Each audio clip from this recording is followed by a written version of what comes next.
everyone. Today is Wednesday, October 11, 2017. Of course, today is New Comic Book Day, which means right now we have time for a new comic book video. So keeping with the way things have been going the last few weeks, I am going to show you books I've picked up today, some older books I've picked up in the last week, and I'm going to show you some movies that will be good for the October month, which I've done in the last couple of videos. And then, of course, in the next week, I am going to do an all-video video. So, all-video to go figure. So, let's jump right into the books, shall we, so we can get this going. Number 18, Scooby Apocalypse. I've been showing these books. I love Scooby Apocalypse. New book came out today. It's a new series. It's based off of the statues they came out with DC, so we'll see how it goes and see how the storyline is. This is DC Gotham City Garage. Cover 1. Cover 2. They had 2 covers for that. Part of the Marvel Legacy, which is starting to be released right now. Lethal Protector, Part 1 of Venom 155. I'm kind of anxious to see how they're going to be going with more of these storylines under that, the Legacy collections and things of that nature. So I'm kind of excited about that. Number 1, this is going to be a 6-part series. This is Ragman, number 1. Have not had a chance to read any of these books right now, so none of these books. Part of the Oz Effect, storyline number 3, Superman Action Comics 989. Fancy, fancy cover. There's that one. Rebirth Wonder Woman 32. Detective 966, Batman. Dark Knight's Metal number 3. There's that one there. Edge of Venomverse number 5. Cool covers on these. I'm kind of going quick because I want to get a lot in on this video. So not a whole lot of books, just a couple more to go. Danger Doll Squad number 1. They had the 0 come up a couple weeks ago and they came out with number 1 today. We'll see how that goes. Really good storyline. Image. I've shown these a lot, and a lot of people get good feedback on this storyline. This is Snot Girl number 7. It's a pretty good storyline. Very well written. Let me get my words out there. And Omni Press came out with a book today, and I grabbed this. It was $1, and so I thought I would take a look at it. I talked to somebody who read it and said it was pretty good, had a pretty good storyline, pretty good concept. So this was Heartthrobs. It was only $1 to try it. So I thought, you know what, for $1, why not? We'll take a look. Omni Press has come up with a couple of other books I've shown in the past. And I don't know if some of you may not have seen those. So hopefully we'll see how this storyline is. So let's jump into some of the older books I've picked up this past week. First book I picked up from 1953. This is A House of Mystery number 21. This is pre-code, which is getting harder and harder to find. Again, these are not high grade. These are more lower grade. I graded this one a 5. And this is House of Mystery number 21. Great cover right there. Good color on this. And again, 10-cent cover, 1953 pre-code. You're going to pay for these. None of these come in cheap. You don't find these for $1 at the swap meet or things like that nature. You're going to have to pay a decent amount of money to get some of those. And so I did. So, once again, House of Mystery 21. Pretty cool book right there. Are you guys liking the fact that I'm showing older books? Some people are, one guy said, no, just show the new stuff. But a lot of people are saying, hey, I like the older stuff. So I just kind of keep doing that. This book here, I found it. I thought about it. I picked it up because it's a hard book to find. Not that it is super, super rare, but you don't see a lot of them in high grade. And this was a fairly high grade version of this book. This is Super Friends, number 1, from 1976. And, of course, first appearance of the Super Friends. Sorry about the glare. But you don't see a lot of these books around in high grade because a lot of people didn't buy this book when it came out. Of course, 1976 Super Friends. I remember watching the cartoons when I was a kid. I saw that book and thought, you know what? It's in really good condition. I think it's going to be pretty nice to add to the old collection. So, Super Friends number 1. And the last book I picked up, this was a VG copy. I'm a tougher grader, but it might be higher in some people's minds. I was comfortable with the grade that I gave it. This was a Brave and the Bold, number 50, from 1963. Green Arrow, Martian Manhunter. And the significance of this book is that this is the first Martian Manhunter crossover outside of Detective Comics. So really cool book right there. This is a book you don't see a lot of. And again, this is another one. If you find it, it's never really in high grade condition.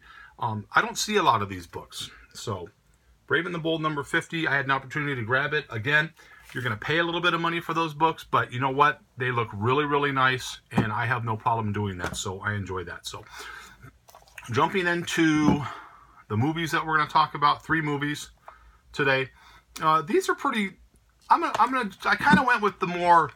Well, 2 are horror genre comedy/comedy movies. You'll probably know them when you see them, but some of you might not.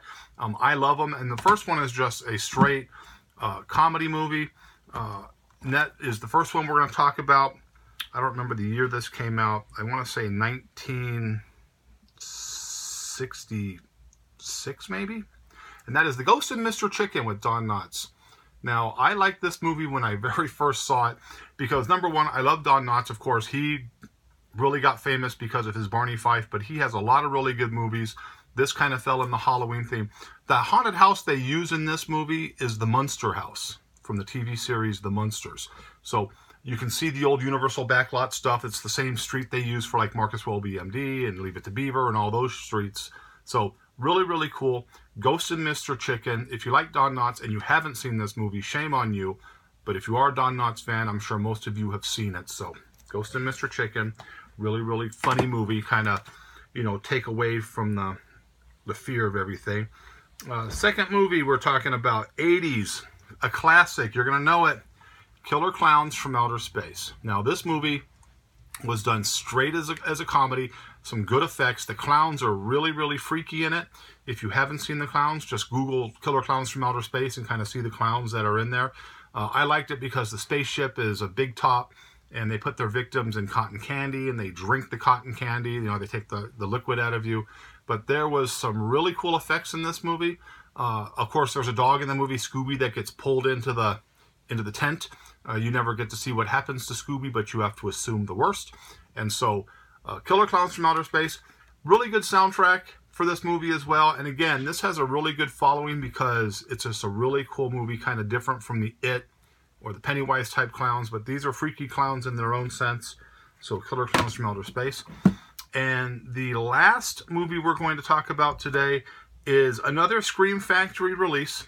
I've been talking about Scream Factory every week and how a lot of the movies, you know, they're doing a lot of the horror movie re-releases on collector's editions with a lot of added bonuses. And I hope that a lot of you have had a chance to go and look at that and maybe pick some up for your own personal collection. And that is going to be 1985's Return of the Living Dead. Now, this movie has an almost entire punk soundtrack. It has the famous scene where the 80s Scream Queen, Liana Quigley, does the famous, you know, naked dance, which takes off all of her clothes in the cemetery. And then, of course, you know, later on meets her demise in the cemetery. But this Scream Factory release, now Best Buy had this on sale, and they were selling them for $5.99. It was kind of a special, and they sold out real quick. Really good. This one, someone said they liked the special features that I read on the back. So disc 1 has audio commentary, a new audio commentary with the co-author of a book called The History of the Return of the Living Dead. Audio commentary of the actors Tom Matthews, John Philbin, and the makeup effects artist Tony Gardner. And then you have TV spots, still galleries, zombie subtitles for the film, which they say what the zombies are saying, which I thought was kind of funny. And in their own words, it's like an interview little thing with the zombies itself. And disc 2 is a new feature called The FX of the Living Dead. A new one, Party Time. It's the music of the Living Dead, which if you are a punk fan, you're really going to enjoy that little tidbit right there. Horror's Hallowed Ground, again, did something on here. I talked about the last one they did, where they did The Fog. Horror's Hallowed Ground did this. They do a really good job of going back to the sites of where they did the movies, and so that's on there. And Return of the Living Dead, the work print. More Brains, Return of the Living Dead. It's a documentary. Final interview with conversation with Dan O'Brien. And then Return of the Living Dead, The Dead Have Risen. And then Designing the Dead, talking about the different zombies. So, again, this is a Scream Factory release right there. I'm kind of hoping Scream Factory does one for Killer Clowns from Outer Space. There's kind of a rumor going around they might do one for that. There's so many movies they can do a Scream Factory release on, but this one's really, really good. So there you have it. The 3 movies we picked up today, of course, Ghost and Mr. Chicken, Killer Clowns, Return of the Living Dead. In the next week, I'm going to do an all-movie video with a bunch of my personal favorite movies for the month of October. And again, I want to thank everybody for the outpouring of support and the positive comments that have come my way with the events that happened over a week ago. City is coming together really, really good. And so we are happy about that. We can get back to, you know, as normal as possible, business as usual again. The week was not a very big week. I don't have a whole lot to say right now because of everything going on, so I'm just kind of bringing this in. I will have some rants coming up. There's some things I want to touch bases on, but as of right now, I'm just going to keep it simple with just showing the things that we're showing. So hope you liked the video, but as always, if you didn't, nothing I can do for you. Have a great night, stay safe, and I'll see you next week.